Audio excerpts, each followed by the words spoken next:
Nel buio delle gallerie sotterranee si ha la sensazione che si possano conservare brandelli delle vite rimaste intrappolate qua sotto. Persino l'umidità che sta nell'aria, che si posa dappertutto, sembra conoscere il dolore, la noia, la fatica, la nostalgia, la fame, l'urlo del sangue di chi ha vissuto qua dentro. Queste gallerie, che corrono sotto il colle di Osoppo, sono state costruite nei primi anni del Novecento dai ingegneri dell'esercito italiano. I lavori configurarono un sistema difensivo quasi tutto sotterraneo. Oggi resta un labirinto pieno del respiro della storia, un percorso iniziatico che ha come fine l'uscita all'aperto.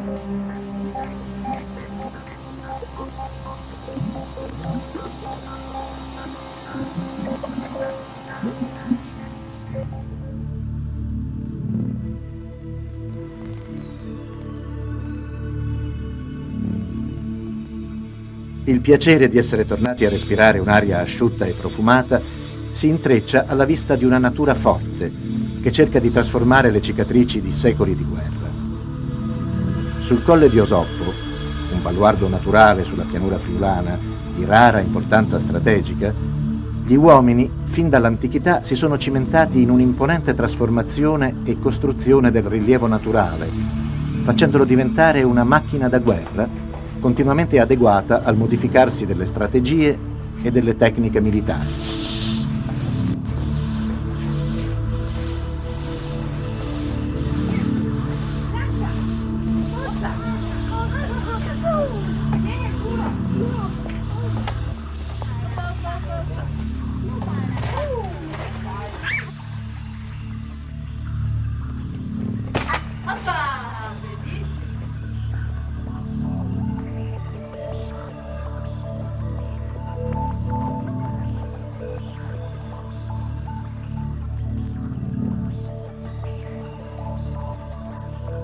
Forti restano i segni della storia di 4 secoli, di una terra che ha visto un alto numero di eserciti sempre diversi passare, combattere.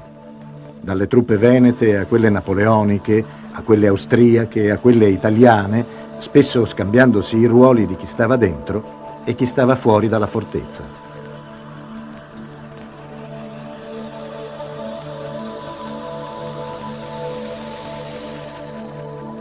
Due targhe di pietra restano a ricordare Gerolamo Savorgnano, che nel 1514 difese l'allora patria del Friuli e Venezia dagli imperiali. Una battaglia epica per noi lontani posteri, un cumulo di sofferenze per chi la combatté di persona. Le prealpi carniche digradano fino al fiume Tagliamento. Sull'altra sponda c'è, solitario, il colle di Osoppo. Ai suoi piedi si stende la piana dei Bars, ricca di risorgive naturali che formano un labirinto di sentieri d'acqua.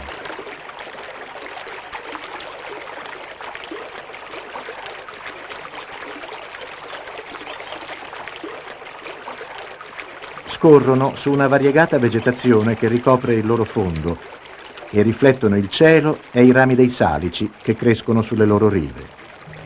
Un paradiso per tutti gli animali che amano le zone umide. Insetti, anfibi,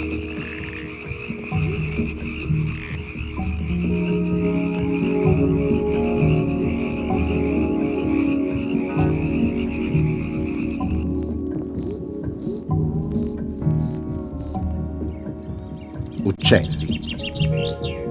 Tra i rami degli alberi vivono il pigliamosche, l'upupa, il picchio rosso maggiore, il picchio verde, il rigogolo, la rondine montana, il martin pescatore, il tuffetto.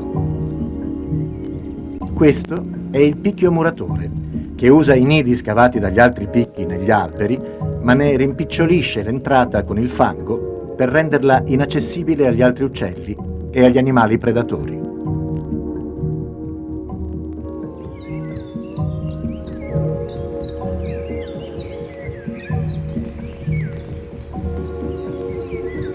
Il parco è un ottimo habitat per uccelli rapaci, sia sia diurni che notturni. Il gufo reale, l'allocco e il gufo comune, in queste zone di prati alberati, trovano un habitat ideale e non è difficile incontrare anche dei giovani soggetti.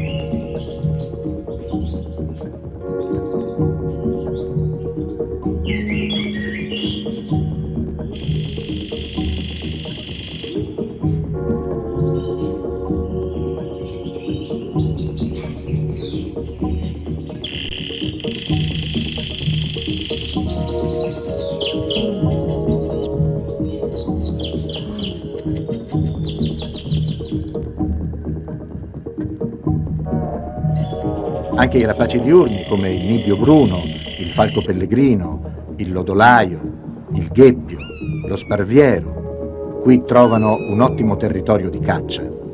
In questa zona la poiana nidifica su alti alberi, depone fino a 5 uova che vengono alternativamente covate dal maschio e dalla femmina.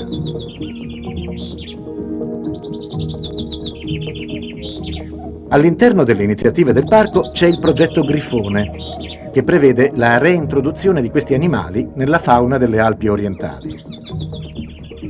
La funzione di questi uccelli è di operare come anello terminale della catena alimentare, eliminando le fonti di infezione. Degli spazzini celesti che aggiungono fascino al paesaggio, che incorniciano nelle loro perfette traiettorie di volo.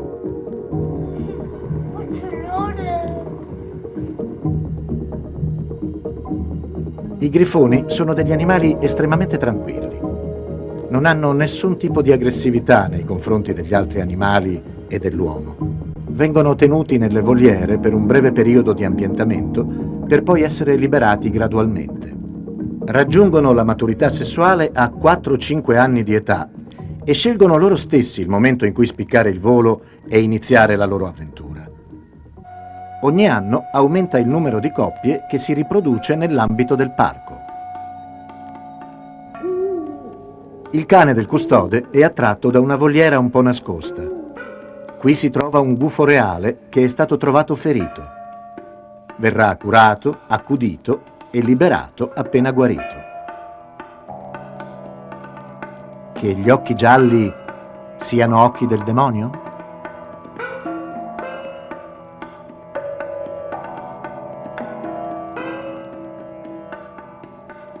I grifoni sono animali mitici.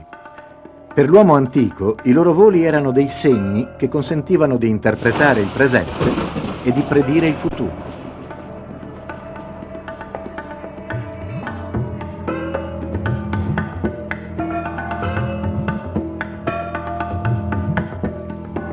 Qui, come in tutte le zone delle prealpi orientali, piove spesso. Dalla terra bagnata, assieme agli odori, si sente salire un'energia che ha bisogno di tutto il nostro corpo. Si sentono i muscoli respirare.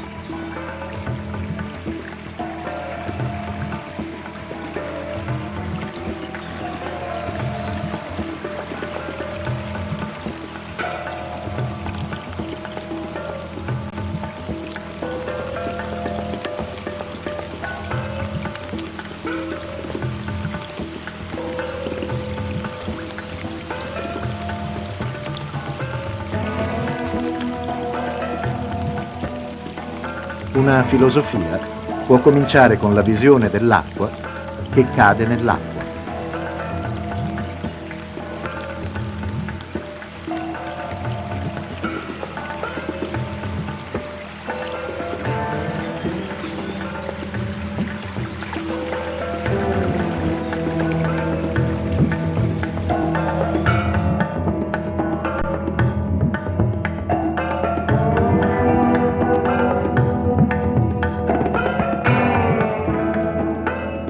Un rapido diradarsi della vegetazione lascia il posto a un'infinita popolazione di pietre levigate dall'acqua. Nei loro colori, così compatti da non essere più colori ma materia, nei loro disegni c'è la storia di queste terre. Annunciano il fiume, il tagliamento, che in questo punto segna la fine della zona montana e l'inizio della pianura.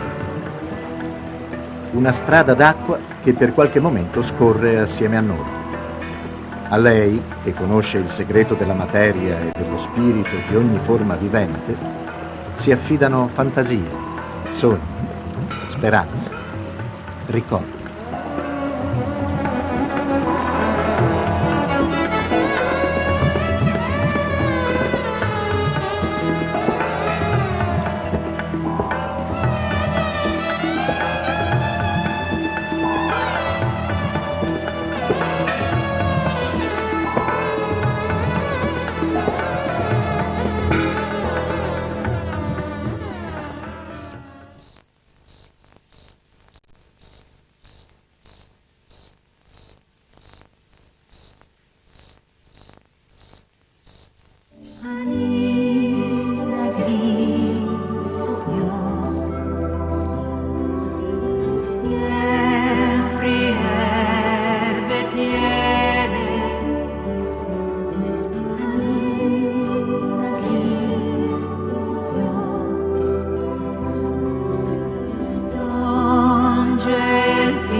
Tra le pendici dell'altopiano di Monte Prat e il tagliamento c'è il lago di Cornino. È circondato da una vegetazione selvaggia, ricca di lecci, che ricopre pietre calcaree, dove qualche animale può trovare rifugio. Le sue acque sono screziate di colori brillanti, che vanno dall'azzurro al verde smeraldo, quasi sempre immobili, ma pronte a incresparsi dolcemente al minimo alito di vento.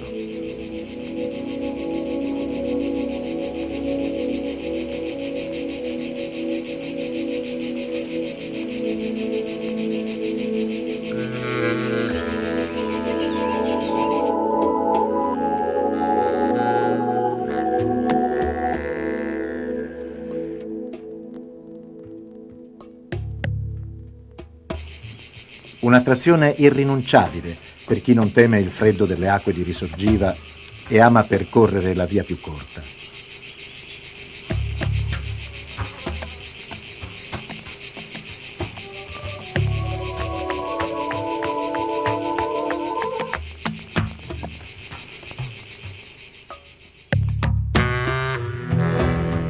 Il suggestivo cedere dell'estate all'autunno invita a percorrere i viali in bicicletta, accompagnati dallo strano e dolce rumore della ghiaia sotto le foglie cadute, fino a raggiungere i sentieri che corrono lungo gli argini di quel labirinto d'acqua che è la piana della sorgiva di Barnes.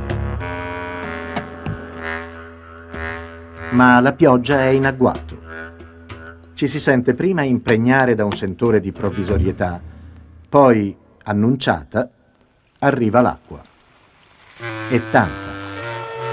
In breve tempo anche i sentieri si trasformano in guadi da attraversare.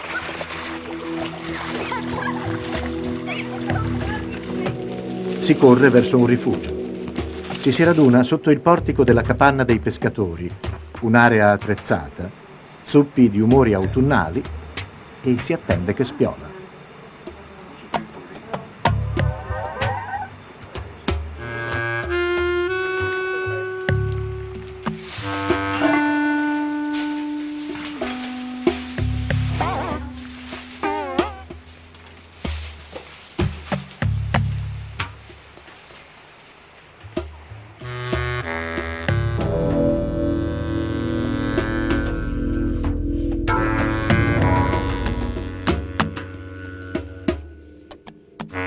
Quando l'autunno si arrossa, Le montagne, con il cappuccio della prima neve, nascondono immaginarie lontananze in un blu sconfinato. Ogni cosa acquista contorni precisi e le persone che si incontrano sono solo sfondo umano al paesaggio circostante, che in questa stagione emana una dolcezza familiare.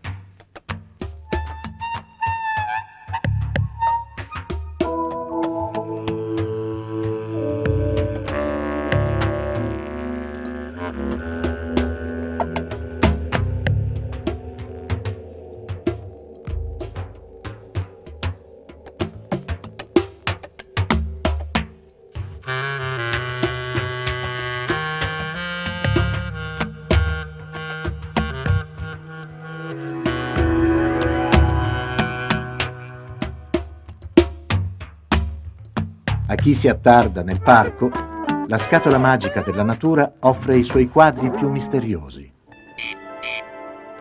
La piana dei Bars è una delle poche zone della pianura friulana dove è ancora possibile udire nella notte il caratteristico e metallico canto del re di quaglie.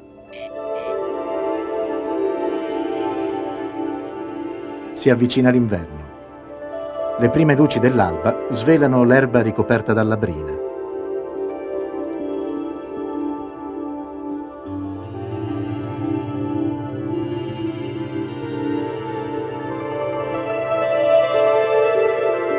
La nebbia sale dall'acqua. Un rumore di foglie appena smosse ci permette di scorgere una volpe.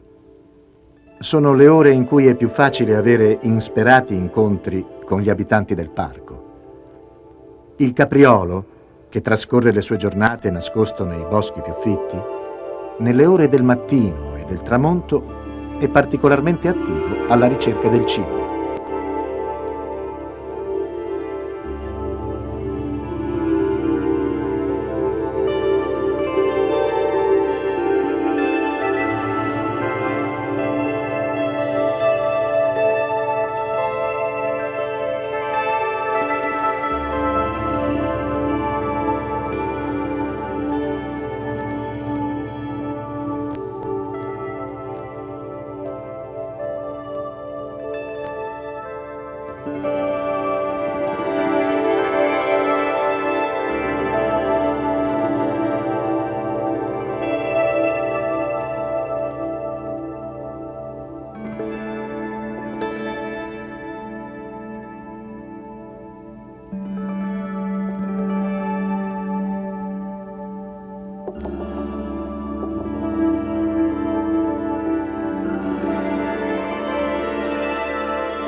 I grifoni appena liberati vengono seguiti tramite l'indagine telemetrica per studiarli e soprattutto conoscerne gli spostamenti.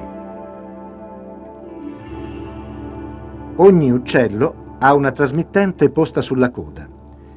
Questa pratica è molto importante nelle prime fasi del rilascio, quando gli animali possono avere delle difficoltà a causa della scarsa abitudine al volo.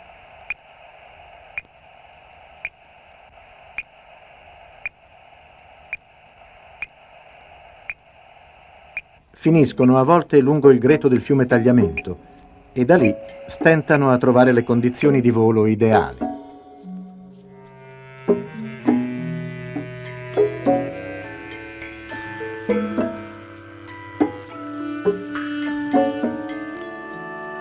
Quest'inverno la neve si è fermata sulle cime delle montagne che fanno da corona alla pianura friulana. È arrivato il freddo. Le risorgive sono ghiacciate. Si tende l'orecchio per sentire il mormorio dell'acqua sotto il ghiaccio e sale un'imprecisa ma spontanea sensazione di felicità.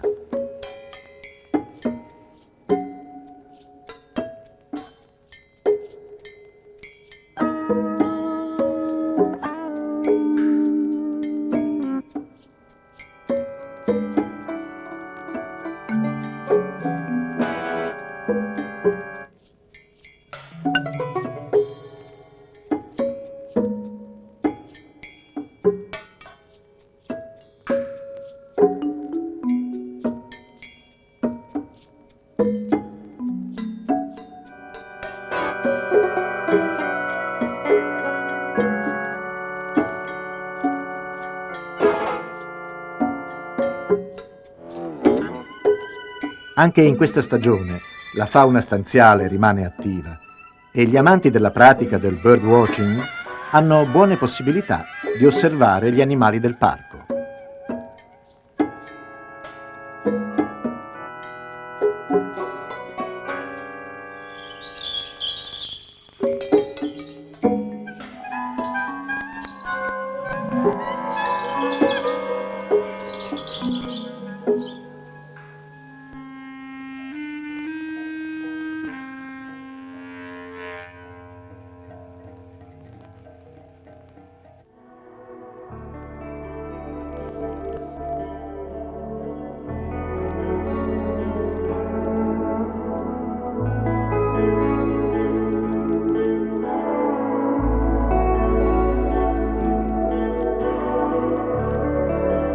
Primavera. È il momento dei fiori.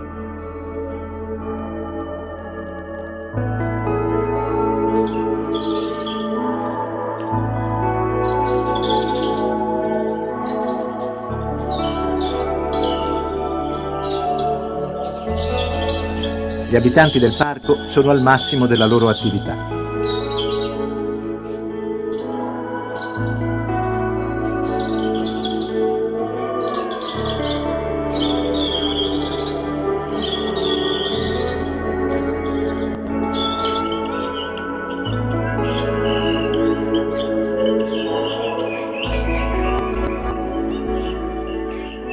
La natura, in questa stagione, usa i colori per costruire il paesaggio. Un'infinita serie di quadri delle dimensioni di uno sguardo.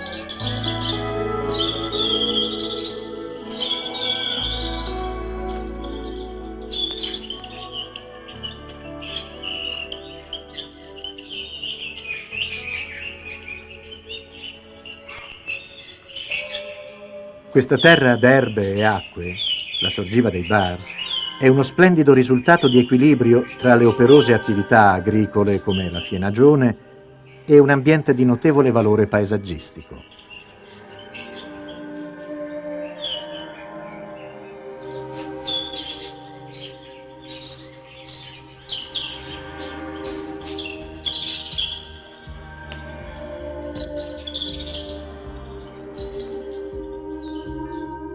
Le amministrazioni dei comuni di Forgaria nel Friuli, Maiano, Osoppo e San Daniele del Friuli gestiscono in modo unitario questo territorio, che è il compendio di un piccolo universo di zone steppiche, umide di sorgiva, mediterraneo e montano.